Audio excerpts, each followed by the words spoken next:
everybody, to Little Podcast on the Prairie with Sisters. It's always been with Sisters, but we just had to change the name. My name is Sarah. And I'm Emily. And we are talking about the actual official, it depends. We talked about the pilot last week. This week, we're talking about Season 1, Episode 1, or Episode 2. It kind of depends on how you're watching it. This one has the best name ever. It's called A Harvest of Friends. It makes total sense. It does. Yeah. It's a real tearjerker of an episode. So last week, the Ingalls family moved from Kansas. They're now, I think, she made a mention about how they were living in the house in the ground by Plum Creek, but is Plum Creek the same as Walnut Grove? Yeah, yes, and you can visit that house. You can? The dugout site. Yes, yeah. You can. I think somebody owns it now. Oh, interesting. But the dugout part isn't there. I wish they would have gone more into that on the. Yeah, they spent all of 2 seconds talking about the dugout, and then. But I think I think you can go visit it and just see it. But then I think in Walnut Grove there's the bigger museum and stuff. Okay, so it starts out with Laura talking about her remembrance book, and they're walking out of the sod house or the dugout house, and Pa and Mr. Hansen make a deal. He'll be in Walnut Grove in the morning to sign papers on their new house. Wait, can we talk about the intro first? Yeah. Skipped over the intro. Oh, I did. I completely did. The classic intro to Little House on the Prairie, where they're running down the hill. Yeah. Yep. They do. I know, but that's the opening that I think had happened for all 20 years that the show was on the air for the most part. It's great. It's classic. When I see a prairie, I think of that. I do too. But the one thing that it never struck me until I started watching this was this is California. There are no mountains in western Minnesota. Western Minnesota is pretty darn flat. They clearly filmed this in California. So Pa arrives in Walnut Grove. The one thing that struck me too is he walked. He did not take a horse and carriage. He arrives in Walnut Grove. He's dusty. He's working all day at Hansen's mill. Mr. Hansen gives Pa oxen strong enough to pull Iowa 10 miles into Minnesota, which I thought I was like, no, thank you. We don't need Iowa here. He traded in Pat and Patty for the oxen. Who were Pat and Pat? Oh, the cows. I'm sorry. Patty, no, they're the horses. Oh, the horses. That's right. Oh. He traded them for the oxen. Oh, that's right. I totally forgot. Yeah. Oh, the 10 miles into Minnesota, Iowa, 10 miles into Minnesota. I thought about that and I was like, you know what that is? That's just Fairmont. And I've been there. And no, thank you. Oh. Laura says that their house grew like the mushrooms because Pa was building the house in the dark, which I don't remember. How did he do that? I know. That's absolutely amazing. By the moonlight. Yep. Amongst the desert of western Minnesota. Yeah. He built that house much better than the one in Kansas. Oh, he's suddenly a master house builder. Yeah, and he did what's it called when you take the boards and is it a planer or something? I don't know. Something like that. Yeah. He was doing all that at Hansen's mill. Mary's such a killjoy. She is just such a buzzkill because Laura's in the Yeah, she really is. Yeah, in the iconic loft watching. She's talking about how she can see the stars, and then Mary goes, "We're supposed to be sleeping when the stars are out." Yeah. Nice, Mary. That's typical older sister. It kind of is. I will take that. And then stupid Carrie kept trying to climb up into the loft. Pa goes to Olesons Mercantile. That's the first time that we see Nils and Harriet at the Mercantile. And Harriet almost seems friendly, but not really. She was a little bit friendlier there, but she hadn't reached quite the No, but I just love how she was feather dusting a bunch of like ceramic pots just to look busy. But this was the big thing because Pa asks for credit. And then Nils says that no, they can't do that. And Harriet says farmers plant their crop and run out in the middle of the night all the time in Walnut Grove. Well, and Pa gets so upset, and I'm like, they don't know you, Pa. They don't know. No, they don't. I mean, they don't. I think he's used to getting a lot based on the way he looks, I think. Oh, I definitely. I do. He was coasting by on his looks. And then we go to, what's his name? The Irish guy, O'Brien. Look at my fine plows, yar. Pa doesn't have cash. There happens to be the most beautiful plow right outside. Oh, that's so poor. Yeah. Beautiful plow, and Pa needs a new plow. Yep. Pa doesn't have cash, but he can put a new roof on the shed because conveniently he noticed that the shed needed a new roof. Yeah, it was collapsing. Yes. This guy had no other plan. No, he was just going to let it fall around him. Yeah. And so Pa really had the upper hand here, but he didn't really play it to his advantage. No. Because who else was going to fix that but Pa? That is true. I mean, it was made for, the whole town is full of other able-bodied men, but it's a good thing that Pa walked right by and saw it. So this was my favorite part because O'Brien in his Irish accent says he's got sacks of grain coming in from Mankato that needs stacking as well. You would love that. I knew you. I did. And I was trying to think of like where in Mankato that would have been. And it would have been probably what is now like Riverfront, the old town Mankato, because there was where like the big green bins are that have like the big murals on them, I think. Maybe we should have done some Google research. I could have done that, but I chose not to. So Pa will build a roof and then stack the grain in 3 weeks' time. I really feel like he's setting himself up for failure here. Yeah, but I don't know. I guess I'd never built a roof, so I don't know how long it would take. But I feel like 3 weeks is pretty generous. And then to stack some flour, I don't think that's that. Well, it's stacking grain, which I'm assuming is going to be is going to be heavier. So Pa's going to work 6 hours in the morning and then 6 hours at night, and Ma is worried. So then there's this iconic moment where they cut to the next scene and Pa's, already late for work. He can't even grab breakfast, and Ma gives. You're gonna say, I know what you're gonna say.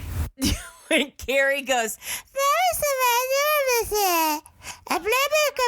that's not what you were gonna say. Oh yeah, I did. I wrote that. Yeah. But yeah, I said, oh my God, Carrie, what the heck did you just say? Yeah, because she literally just goes, and Ma goes, yes, dear, your father forgot his lunch. Like, obviously. Yeah, and Pa needs protein to be able to work. Yep. That's what got me, because... Oh, she said that? I didn't hear that.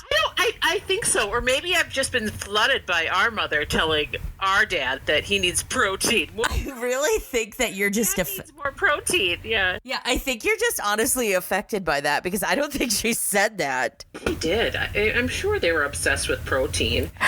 Yeah, well, making their husbands eat protein. But I don't think that they knew what protein was back then. So, all right. So, Emily, what's the next scene? Yeah. So he's going into town to work, right? And Pa sets off. Yeah. And he is walking to work to town with this insane, I don't know, it's this giant wooden toolbox lunchbox thing. Did you notice that? Oh, yeah. It was an attaché of some. It did. It totally looked like an attaché. It looked like something that Melissa and Doug would make for small children. Yes. Like my first toolkit, but it was about his size. Yeah, this is so impractical and inefficient and ridiculous. Yeah. It was a giant, I think Marcos actually just made one of those in the middle school shop class. Oh, really? Yes, and it looks just like it. I dare you. We're thinking. I dare you when he brings it home to say that Pa and Little House had that exact same thing. Oh my gosh. Your notes are rather incomplete, Emily, because this is a major... It's Doc Baker. Yes. They're not incomplete. It's Doc Baker. Yeah, because Doc's wheel falls apart. Yes, his wheel falls off, and who just strolls upon Doc Baker in the most gorgeous carriage, may I add. Oh. Why does I suppose the doctor gets a beautiful carriage. But everyone's paying him in chickens, so where's he getting the money? Oh, where is he getting the money? That's true. That's very true. But it was, I mean, if I was going to get a carriage, I'd want them both, actually. What, chickens and a carriage? No, I'd want both styles. I don't know what they would call them. Like a... I would want the one that the Ingalls have with the little like covered wagon on it. Yes, a covered. Oh, thank you. And then the one that Doc Baker has, the beautiful black sleek one. Oh yes. He did have that. So his wheel falls apart, and of course Pa just knows how to fix it. And this is where Pa and this is where our upbringing is different than I think the wholesome upbringing of the Ingalls. I mean, the whole point of the story is the fact that Pa doesn't take any money for fixing it, doesn't I mean, whereas like my first thought was, Pa, you have no money, you need to charge Doc Baker for this. You literally don't even have Pat and Patty the horses anymore. Yeah, you don't. You have strong oxen, but no Pat and Patty. No Pat and Patty. You have nothing. No plow, nothing. You're working 15 hours a day, but no, he's just happy to help Doc Baker. I have a critical thinking question. Yes. Doc Baker has always, to me, looked like the oldest man in the world. Yes. And I'm just curious how old he is. Because that comes up later. Yeah. He's very... very sun damaged, I think. Yes, I was going to say he didn't wear his bonnet. The house seems really far away from Walnut Grove, by the way. Yeah, I mean, who knows? So then it's a whole montage scene of, Pa working. And I wrote that the only word you can use to describe what Pa is doing is toiling. This is a perfect example of toiling. So Doc Baker finds him and gives him chickens as payment. And then, this is when Mr. Hansen, the old Swedish guy or the Norwegian guy, they start like giving old jokes. They start throwing old jokes at each other. And he's just as old as Doc Baker. If not older, although they just both look like, I mean, I think Doc Baker is probably older. So, and then, the classic iconic whistle blow. So then Pa, is done with his 12-hour workday in town, and he has to go back and toil some more in the field. Which I was shocked. I was shocked when he went home and did more work. Yeah. It was heartbreaking. It was. Well, it was meant to. I mean, Emily, you're meant to feel just absolutely heartbroken. Oh, I guess. Because Half Pint says that Pa used every minute of daylight to do his toiling. And then it's Sunday. It's Sunday morning. Pa's going to take them to church. And this is the part that this is what I was thinking. I was having a bit of a fashion moment here. Because... Oh, I did too. Absolutely. Okay. Because I was thinking it's really such a shame that bonnets never stayed in fashion. Because I loved Laura's orange bonnet. Is that what you're going to say? Yes. I loved that orange bonnet. Yes. Or was it a mustard? It was more of it was more of a mustard, but it was in contrast to her regular prairie clothes. I loved it. And yes. Their bonnets and their prairie clothes looked so clean and just pressed. And I was shocked at how clean Pa's clothes always are. Yes. Despite the fact that it looks like he only has 2 different outfits and he's constantly toiling, as we've seen. Yeah, but I mean, I guess it's a show. Oh, really. Right. I keep forgetting. But the bonnet thing, I was just thinking, how fun would that have been to, be okay, this is the bonnet I'm going to wear today to match this outfit. We could do it. We could. We should try and bring it back. Yeah.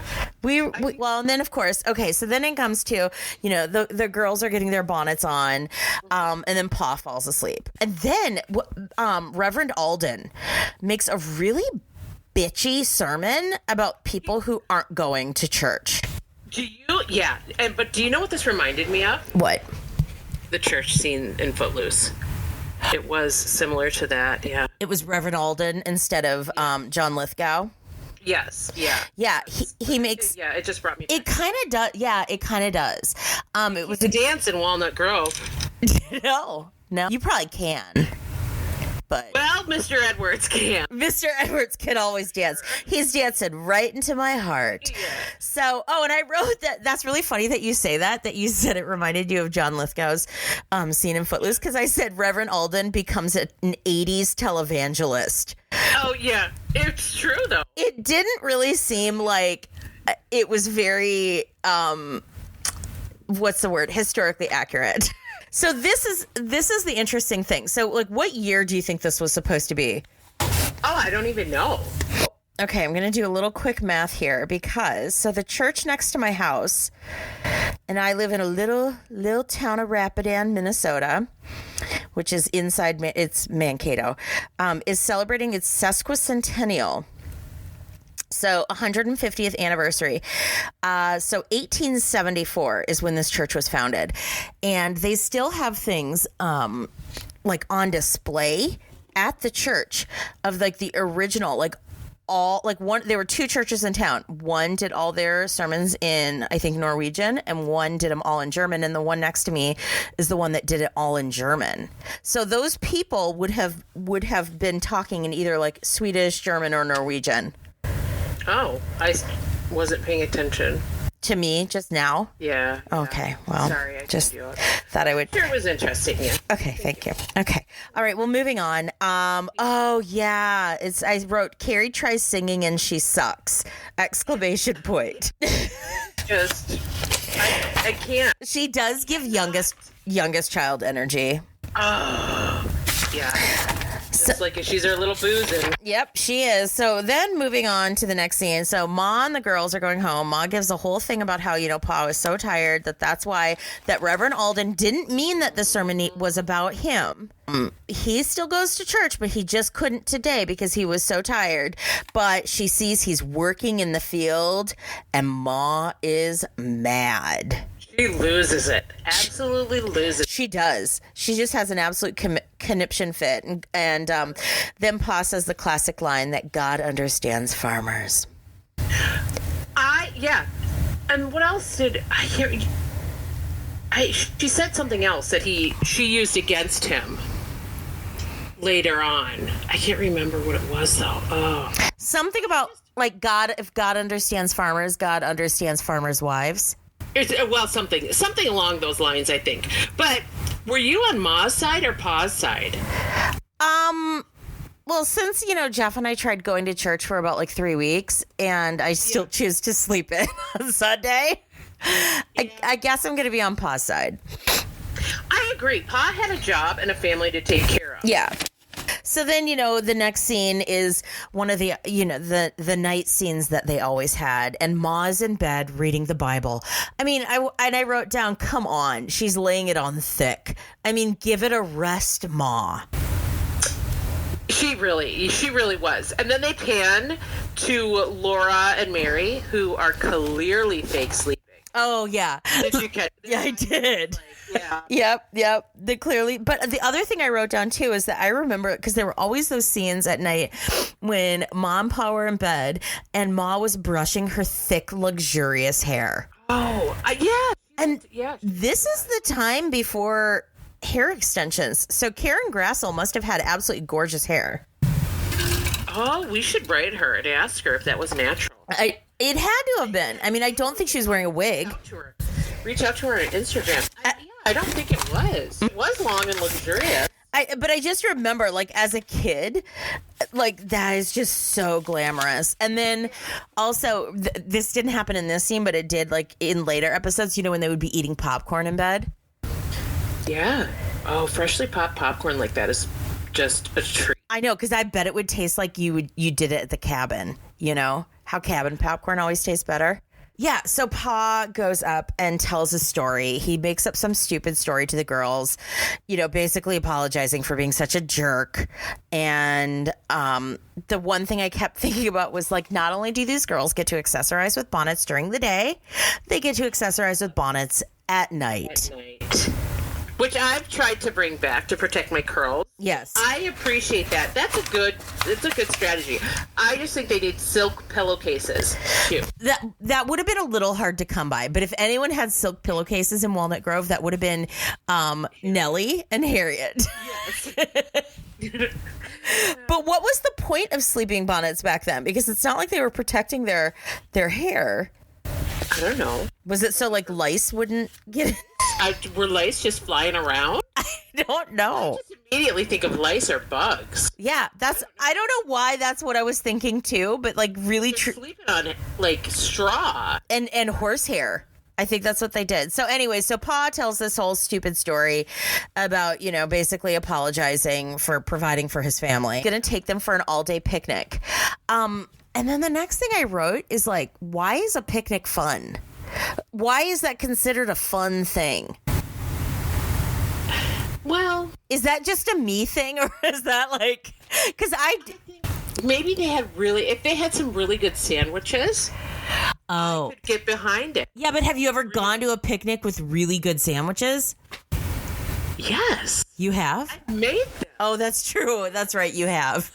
I love to make a good sandwich, but I also think there was nothing else to do. Yeah, literally. What are you gonna do? I guess like I'm not gonna go to Dave & Buster's. Yeah, that's true. Because I was like thinking about it. I'm like, the last thing I want to do is like go outdoors, and then secondly, sit in grass with bugs and things. And then eat, and then what do you do? Like, you just like, well, you go and fly a kite, which is what Pa does. No, you would never, though. No, I wouldn't. I absolutely wouldn't. Play the whole time, and then you would get angry and walk home. I totally would, yeah.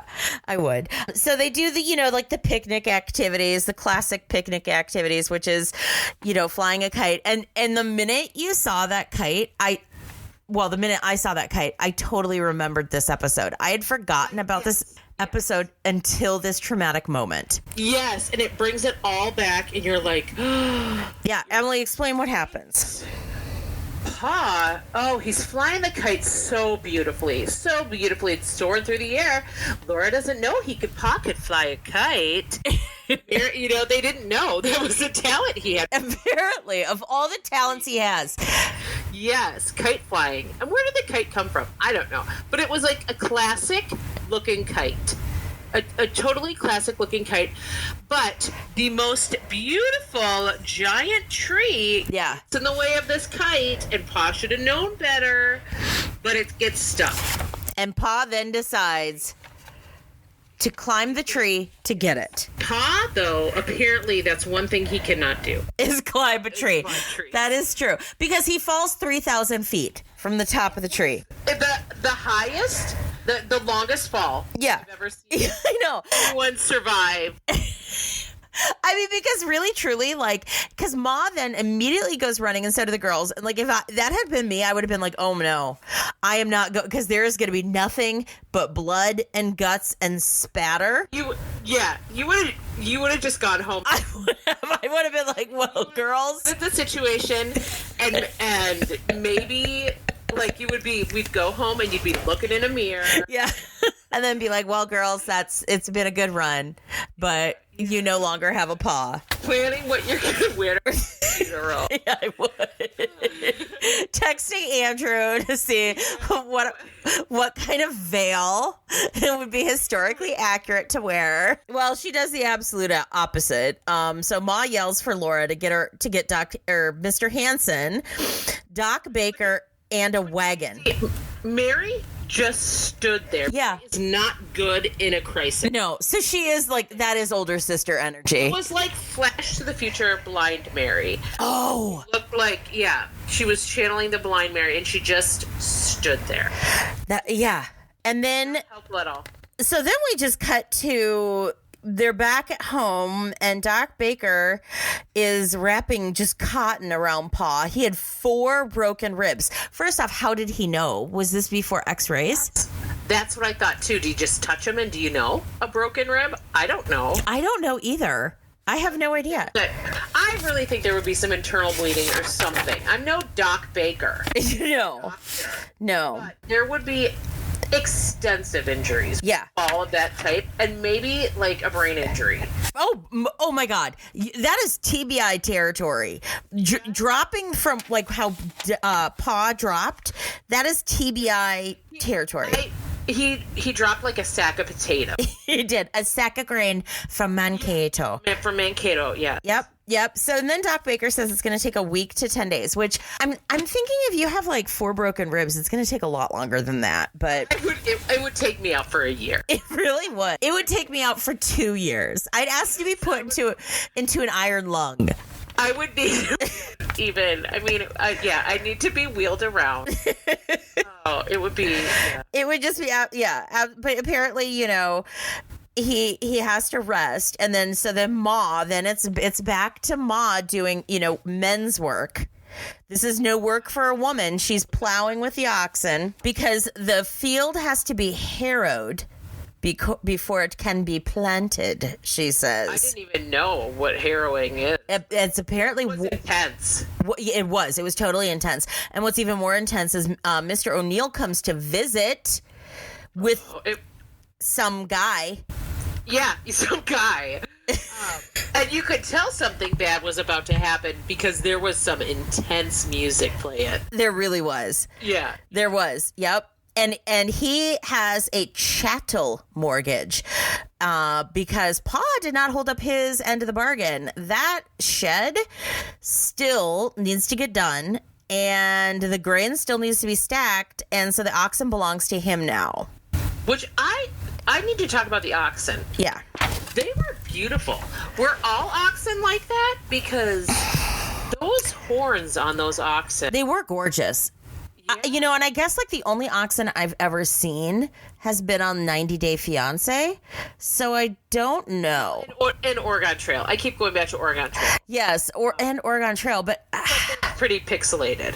So that's true. So you don't know how beautiful they are. They could have been absolutely stunning, and you'd never know. Lights a fire under Pa because Ma says, she gave the oxen to him because it is what it is. He didn't uphold his end of the bargain. So he gets out of bed and goes to town. And this is when it becomes intense because Mary and Laura and Jack follow Pa. But this was the moment where I was like, oh my God, I always wished we had a dog like this, because Laura just turns to Jack and says, Jack, go home. And he did. He listened. Yeah. But did you notice that Jack looked a little bit different in this episode than the first episode? Do you think it was a different Jack? I think it might have been. Jack looked a little bit larger, and Fur looked a little differently colored. We should look up who played Jack, who the actor was who played Jack. Sure, yeah. We really should. Well, and I think Jack in the real stories, I think Jack was a bulldog. Really? Sure, yeah. I'm pretty sure Jack was a bulldog. But like the pre-inbred bulldogs that we have today. Yeah, not the ones that could actually move and not have horrible hip dysplasia and sleep apnea with their little CPAPs. Little baby CPAPs. Yeah, that's so sad. Have any of your bulldogs needed CPAPs? No, they haven't. But they probably should. I guess I've never gotten a sleep study. I was just going to say, how would you know? You never had them do a sleep study. I should. I feel bad now. I know. See? That's horrible. Does Muggs sleep with Marcos downstairs? Yeah. You should ask Marcos if Muggs ever stops breathing in the middle of the night. Marcos would conduct his own sleep study for Muggs and fashion his own CPAP for him. He would. He's that. Yeah, he's that. So Doc Baker sees Pa limp into town. The girls run into town to see this whole confrontation. Again, because they were snooping. They were being real They were being real snoops. And, O'Brien says that the contract expires tonight at midnight. So he was just doing them a favor. He was just going to get the oxen a little ahead of time. And then this was hard to watch. This was just really difficult to watch because Pa starts stacking seed and Mary and Laura watch and Pa falls. Yes. And he's sweating. Just his brow is sweating and his freshly waxed chest is sweating. And it was intense. It really made He does. He just kind of collapses amongst the Mankato grain. And Laura starts crying, saying they'll do it. And so then it was the most pathetic scene. It truly was. Like Laura and Mary start trying to lift up these sacks of grain as if they were made of just dead weight, lead, and they can't do. I thought to myself, I really thought that Ma could honestly move those. Probably, but don't worry. Doing man's work, she could do it. Yeah, but don't worry. She didn't have to because all the men came into town to help. Thus being truly a harvest of friends. Yes. And then that's when O'Neill starts backtracking and saying that this was all a mistake. He never meant to take advantage of them. They can get the oxen back. And then it gets even better, Emily, because then what happens? No, I don't know. What are you... So what am I after? Because then doesn't Hanson say that they were going to do a plowing and harrowing contest for the church? Yes. Which is truly a harvest. Yeah, and it is a harvest of friends, and they were just going to use Pa's land for that same contest. Yes, and Pa lets them, and they all kind of get tears in their eyes. Oh, it just ended beautifully. And I just want to watch more and more. And I don't even really know what scene this is, but this is when at the end of the episode I just wrote, Ma sees Pa and the girls and goes running. They do a lot of running, which is true. They do a lot of running. Yeah. Not very fast, though. But I suppose they're not built to be runners. Like they don't have the appropriate attire. No, I mean they're laden down with bonnets and pinafores and all sorts of things. So let's see what the next episode is. Country Girls. Maybe Nellie is introduced. This is the image I see. Laura and Mary are concerned that other students won't accept them on their first day of school, which is reaffirmed when Nellie Olesons snubs them for their homespun dresses. Nellie Oleson, just a fashion icon. Nellie Oleson with her sausage curls. Oh, gorgeous. Well, we have that to look forward to.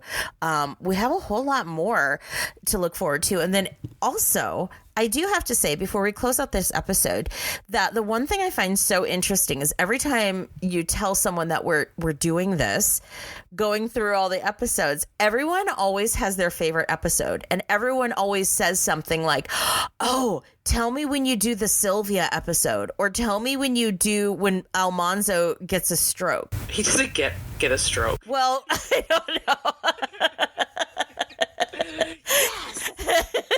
Finally got it. I've worked so hard. Has a stroke, yeah. Which I vaguely remember that, but everyone has their favorite episodes. Which was yours, Em?